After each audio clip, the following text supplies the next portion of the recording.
All right, guys, let's do another quick walkthrough of the site. I'm trying to do this at a period when there's very little wind. As you can see, it is windy, so very little wind, never zero here. But that's fine. As you can see, I still have the plants in kind of a mishmash, some in pots, some out. Again, kind of running some experiments here, seeing how they do, seeing what thrives, seeing kind of what techniques work best, and trying to mix and match. So I have a bunch of experiments running. They are alive. They're not in love with the environment, but they are doing okay. I'm getting a little bit of leaf curl and a little bit of dry spots and stuff. No diseases that I can see, but definitely some water management issues. Probably all sun here. And you can see the rows not looking great in the buds, but that's okay. These are just the tips. It might have gotten a little bit fried. There's some very healthy growth down here. So kind of hopeful the roses will make it. I am getting a lot of deer eating these, and you can see what that looks like here where this is called flagging. The tips of the leaves, they eat the tender buds and the shoots right off the edge. There are deer all up and down here. There are prints around. I'll show you one if I walk across one. But in any event, you can see my little half-ass attempt to put some netting up here. This did not work out, and that's okay. I actually misjudged how long the roll was. I was reading the length in yards. The length was listed in feet. My bad. So this would have been enough if it was yards. And I'm going to have to pick up some more at the hardware store, but that's a, 45-minute drive each way. So this isn't a huge priority here. I will probably put up some noisemakers or something to keep the deer away and try to, address that a little bit. But for right now, if I have a little bit of loss, it's not going to totally kill the plant. It does stress it, but it's not the end of the world. So my plants are working out. And I'm very hopeful that that will continue. You can see I've got a little experimental hole here. That's not an accident. I'm trying out one of those, drill-based augers. And I'll tell you, it's torquey. It's awful difficult to control the drill, such a small lever area, drilling a hole like that. But I went about a foot deep. And I'll be using that technique to set some of these posts a little deeper. Given the wind that we have, I really need the posts set quite a bit down. And if you hit a rock, even with a post driver, it's very challenging to drive these things down in there. These are the beefy ones. They're nearly 2-inch versus the smaller ones you may all have seen in other areas. So I really need something very strong here to stand up to the winds, because I'm going to be doing a little bit of a windbreak, not just deer fencing. I'm going to weave either some cloth strips or something like that through here to try to give these plants just a little bit of a respite from the wind and help them thrive a little bit better here. So my plan, if everything works out, is I will have a curve of lilacs kind of coming into the house, and maybe at some point a matching one there. And then behind it, as kind of like 3 big features, we'll try to grow some roses. So it should be kind of a nice visual entrance to the property. Everything else is kind of moving along here. I've made no progress on the cistern. I have upgraded the pump and I've upgraded the inlet hose, but I'll be replacing this with what's known as a shallow well pump. They usually have about 10-15 foot draw, which is plenty. This is a 6-foot cistern. But I'm probably not going to pump it up and out of the cistern. I think what I'm going to do is the cistern runs, you can kind of see, that's the back of it there, kind of buried. This is the front of it. So this is the bottom of the cistern here, and you can see there's a little bit of a dent. Well, the bottom of the cistern is about 3 feet below this. It's down below frost line, but that would be pretty quick to excavate. And I think what I want to do is I'm going to excavate this and then put in a little bit of like a pump house, like a doghouse style, half buried, half open thing. Not a big room, but just a small like maintenance box that I can insulate and put like a goldenrod heater, keep the thing at least 40 degrees in the winter, maybe run some power up here at some point. But if I do that, my idea is that I can pressurize the pipe. Right now, this is all gravity fed. The site is sloped, and I do have about 8 to 10 feet of drop over there. But then, there's a hydrant, so it comes back up a few feet, a 4-foot hydrant. And the house is the same thing. There's another 15, 20 feet of drop down to the house. But it's not enough to give very much pressure. I get maybe 1 psi out of here, maybe 5 to 6 psi out of there. And that's not a joke. That's probably pretty close to accurate. That's obviously not enough to run anything out of. You need to pump if you've got that level of pressure. So I was going to have to put a boost pump in the house anyway. The problem is, when I do that, only the house has pressure, the camper won't, and it'd be really nice to have the camper have pressure because about every 3 to 5 days, I have to come out here with a transfer pump and refill the fresh water tank. The camper does have its own internal pump, so that works. It's just a lot of maintenance hassle and a lot of issues that I don't want to deal with. And I'm trying to make this camper as low maintenance as possible. You can see I've already hard piped the sewer, so I'm not constantly draining that. I'm working on getting propane installed, and they're going to give me a line out to the camper so that runs off a 2,000-pound or 2,000-gallon propane tank. Maybe 1,000. I can't remember what I got, but a big beefy one should run the camper all year. I'm not constantly swapping out cylinders. Why? Well, creature comfort, laziness, maybe a little bit, but honestly, any moment when I'm not building the house or working to make money is a moment that I'm wasting time. I need to really focus on the main project. So having all of this stuff be low maintenance, that's important. Now, you can see I more or less finished the path. I'm not, I wouldn't call it an artist rendering or anything, but pretty happy with how it came out. There is very little work that went in here. Again, distraction, anything that's not core part of the property. But I did want to get the rock cleaned up. You can see I had rock piles here before in previous videos. That's all sorted. I'm going to be getting rid of that cull lumber.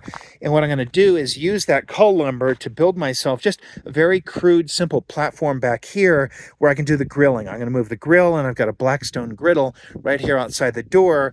What I'm doing right now is I'm cooking a lot inside the camper, which is okay, but you get a lot of cooking smells, and campers aren't the most well-ventilated things in the world. So, it's something that for occasional use, camping, it's fine.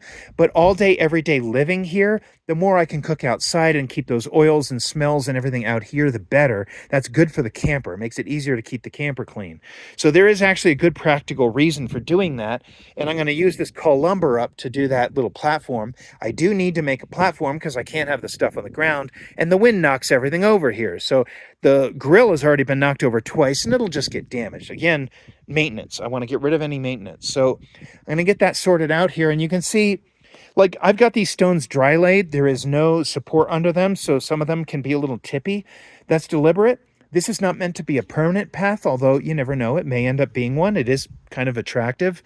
But the reason I did it this way is that I really wanted to get mud out of the camper. Tracking a lot of mud in, working around the property here, getting any kind of moisture, it's hard to go in and out. And so again, just being able to work on the property full time and focus on that, this is all enabling that.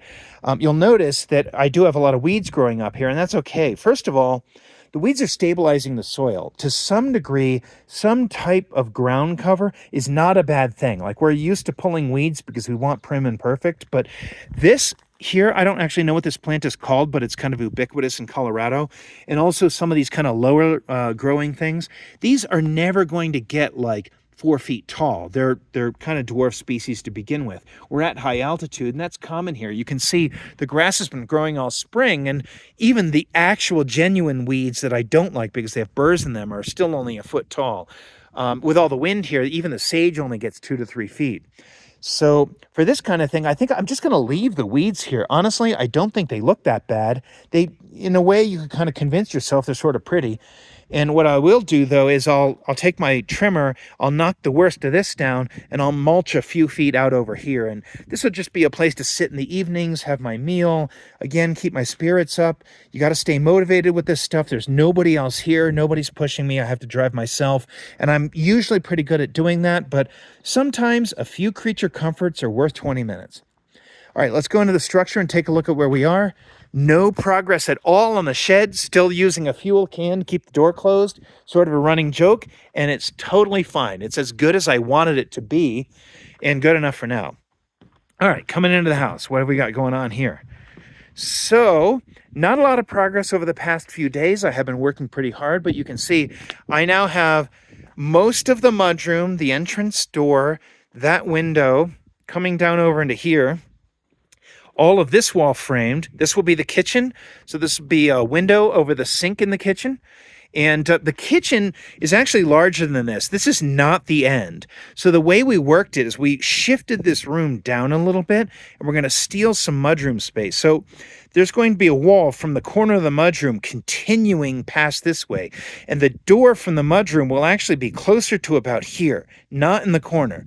So by putting the door here, you have a straight shot as you're coming in the house through the mudroom and into the dining room. So you can drop groceries right on what will be a counter here. But rather than the counter being kind of flush with this wall, it'll actually be further out. Now, you won't see any of this once it's all framed in and once the drywall is up, but you're seeing it here before that happens, so you can get a sense that this space here will actually extend out, and the kitchen will actually end about here. So that's why the window looks so close to this wall here. It's actually not. It will be more wall coming here, so it'll be further back. And then the back wall of the kitchen for the mechanical room is right about there. I don't know if the lines come out, but that'll give us kind of a nice spacing where we have plenty of room for cabinets and counter space, and still plenty of room for the dining room, which will look out over the mountains. Coming back over to here, you can see I've got the master bed, and now you can see with the windows cut a little bit more of how it'll look. Sorry, the ladder's in the way. But the bed will be centered between those two windows. We'll have two nice windows that look down into the valley, and it is quite a nice view. If we have grandkids one day, this will be where they'll be playing. I still have to get the shit out of here, but I do have a line on how to get rid of that at the recycling center, so I'll take care of that. Again, hasn't been a priority. It's minding its own business down there. It looks ugly, but I'm the only one that sees it. But down in the future, the two creeks there, we own all of that, all the way back to a bit of that second hill. So it's kind of a fun area to screw around, you know how kids are. And this will give us the ability when we're in the bedroom to see that, or if the dogs happen to be out for some reason, we'd be able to see there. So from either side of there, you'll be able to see that. And again, there will be a slider here coming out to a small deck with a set of steps almost certainly going down that direction, just to kind of keep it neat to the house. Maybe a little utility pad for HVAC, something like that down there. Maintenance door to get in. Remember, this is where the utility is going to come in the house. You can see the propane peeking out there. And then there will be kind of a patio area here where, we'd be able to come out in the evenings. There'll be some grass. There's a dog tough grass that's supposed to grow well at altitude that we'll be trying, and we'll put down some grass or turf there that they can go to the bathroom on. Ours are small dogs. This is a perfect area for dogs to kind of roam free, but we have two Havanese, and they would be a nice snack for a coyote. And there are not just a few coyotes, there are tons of coyotes here.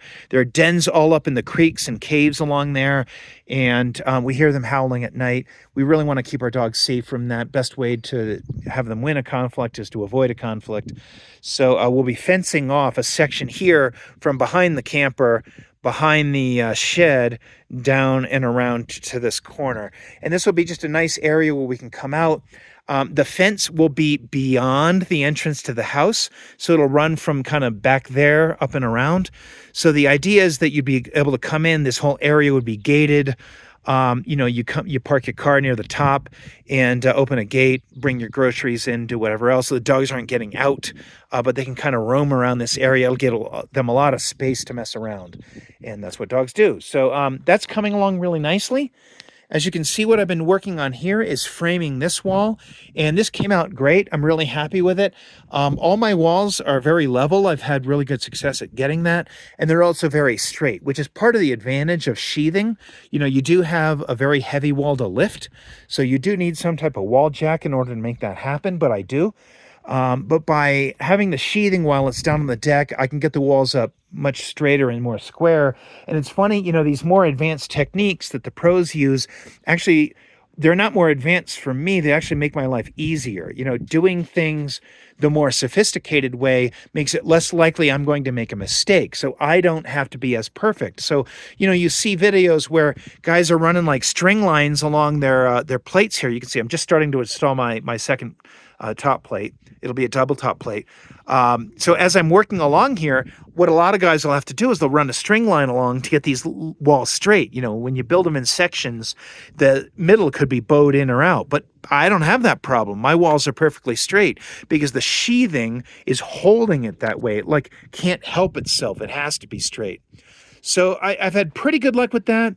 I've made a couple of mistakes. I worked very hard to get the corner windows framed in such a way that there's the minimum of column in between. There's going to be another window right here, a sister to this. So we want as uninterrupted a view as we can. I did not want to get into cantilevering the header. I felt I was able to do it. I think I have the skill to do it, but I didn't have any LVL material. LVLs are much better material for doing cantilevered headers in this case, because you need to run a hanger from one header off onto the other. And it was something that I wasn't really in a good position to do, so I wanted to keep the framing simple. So what I do is, you can see I've got a jack stud holding this up here, and I've got a triple 2x6 header. This is not a very wide window, so it doesn't actually need much of a header. It's only got one cripple up there.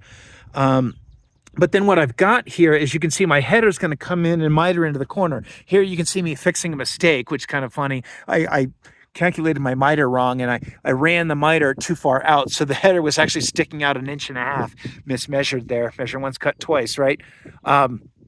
So you can see what I'm having to do here is I can get the Sawzall and just kind of fix my miter. But then what'll happen is, this miter bears 45 degrees here. So half of this column is supporting this header, and half of it will support the other header. And that is actually fairly standard framing technique.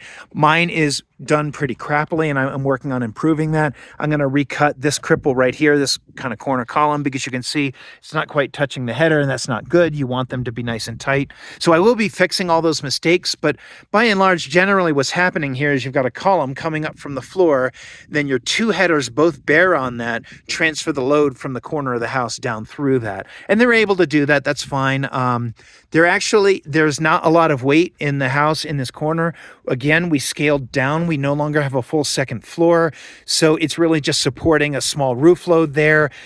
This is a salt box style roof with a structural ridge beam. So the roof is not a 50-50 split between two, like 512 pitches. It's like a 412 and a 612. And because of that, because the center line of the ridge is shifted, only a third of the roof is actually carried by this section of the house, not half of it. So that cuts the load down. I don't have the second floor load, and I'm going to have a structural ridge. So with a structural ridge beam, the ridge carries half the weight of the roof, which a ridge board does not do. So again, that divides the load weight down. The numbers on it are totally fine, so I should be good. And then let me just step back and I'll show you one last thing. So what I did do last night is I walked around and we've had a little bit of fun playing with layouts. You know, we've adjusted the layouts as we've kind of refined and adjusted our plan. So if you want to get a sense of this, you can see that the master bedroom is going to come over to where that California corner is there. So that is going to be the support for the nailer and the drywall backing for the inside of the wall. You can kind of just barely make out there on the ground where that wall is going to be. So this will be master bed, and this will be the start of the closet. Add sheathing, of course.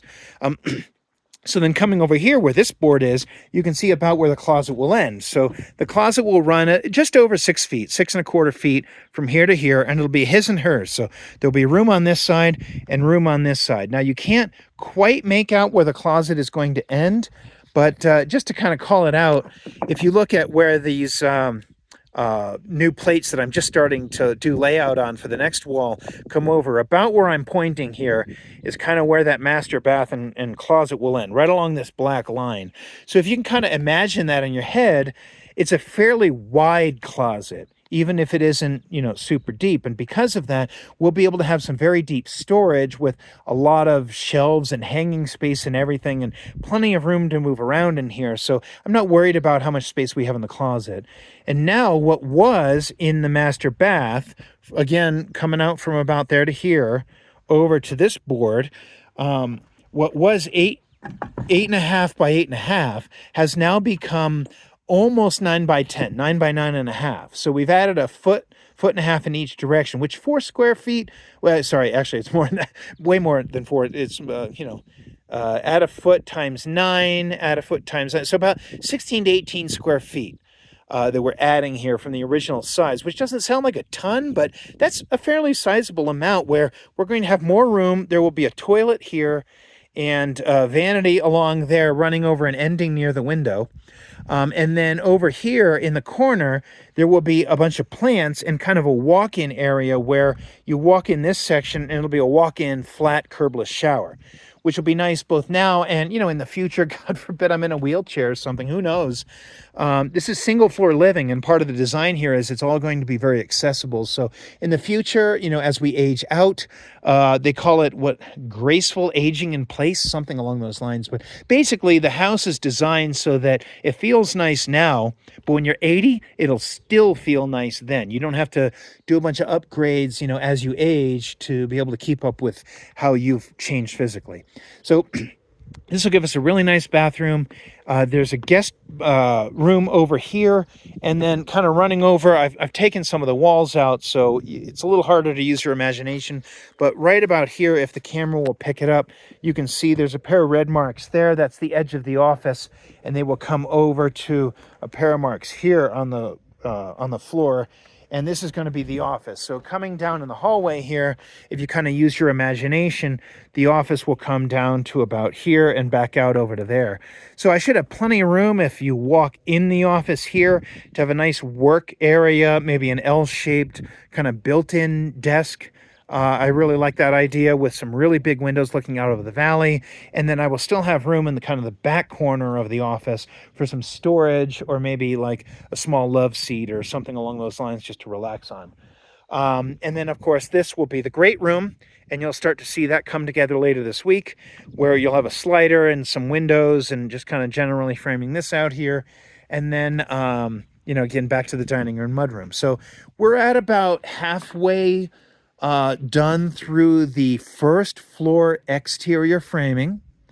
And in the next coming videos, if you stay tuned, like and subscribe, you know the drill, we will be working on the interior framing. And I have all of the studs that I theoretically need, if I counted right, plus 20%, already stacked and racked, ready to go here. Didn't put them up on the floor deck yet because I didn't want them in the way of building the walls. I have to move stuff around, and it's just more material to move. But we'll be doing the interior framing, and when I do that, I'll try to get some drone shots so you'll be able to get a sense of the layout of the rooms from above. So thanks for watching, stay tuned, and catch you next time.